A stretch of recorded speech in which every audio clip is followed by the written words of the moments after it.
AAC11D discuss ചെയ്യുമ്പോൾ AAC11 എന്തായിരുന്നു എന്ന് നമുക്ക് റീകളക്ട് ചെയ്യാം.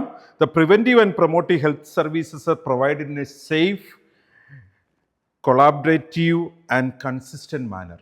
അതിൽ നമ്മളൊരു 3 ഒബ്ജക്റ്റീവ് എലമെൻറ്റ്സ് കണ്ടു. 4ഉം 5ഉം വീണ്ടും അത് കമ്മിറ്റ്മെൻറ്റിൽ തന്നെയാണുള്ളത്.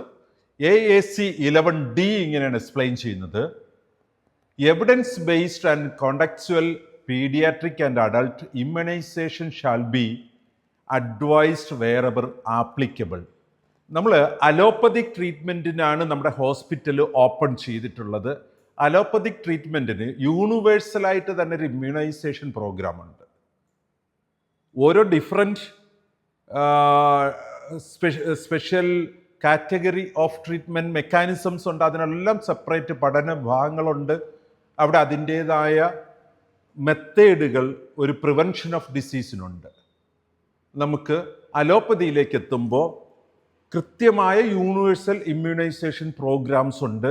അതനുസരിച്ച് നിയോനാറ്റൽ പേഷ്യൻസിനും പീഡിയാട്രിക് പേഷ്യൻസിനും അഡൾട്ട്സിനും എവിഡൻസ് ബേസ്ഡ് ആയിട്ടുള്ള ഇമ്മ്യൂണൈസേഷൻ പ്രോഗ്രാം കമ്മ്യൂണിക്കബിൾ ഡിസീസസിനും മറ്റും ഒക്കെ നമ്മൾ പ്രോഗ്രാം ചെയ്തിട്ടുണ്ട്. അത് അഡ്വൈസ് ചെയ്യാനായിട്ട് നമ്മുടെ ഹോസ്പിറ്റലിന് കഴിയണം. ആ അഡ്വൈസ് അനുസരിച്ച് പേഷ്യൻ്റ് മൂവ് ചെയ്യുന്നു എന്ന് ഉറപ്പുവരുത്താൻ വേണ്ടിയിട്ട്.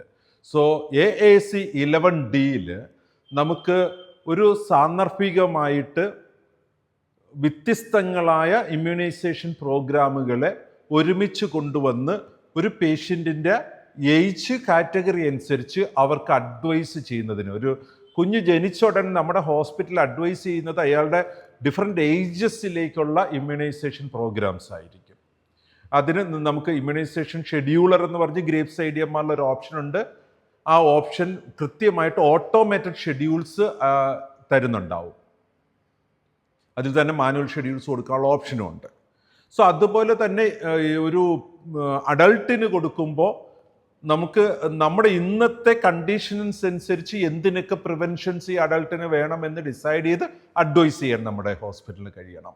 AAC11D നമുക്ക് ഒരു എവിഡൻസ് ബേസ്ഡ് ആയിട്ടുള്ള ഇമ്മ്യൂണൈസേഷൻ പ്രോഗ്രാംസ് അഡ്വൈസ് ചെയ്യുന്നതിനെ കുറിച്ചാണ് പറയുന്നത്. സോ നമുക്കിനി അടുത്ത ഒരു ഒബ്ജക്റ്റീവ് എലമെൻറ്റോട് കൂടി 11 എന്ന് പറഞ്ഞ സ്റ്റാൻഡേർഡ് കംപ്ലീറ്റ് ആവും.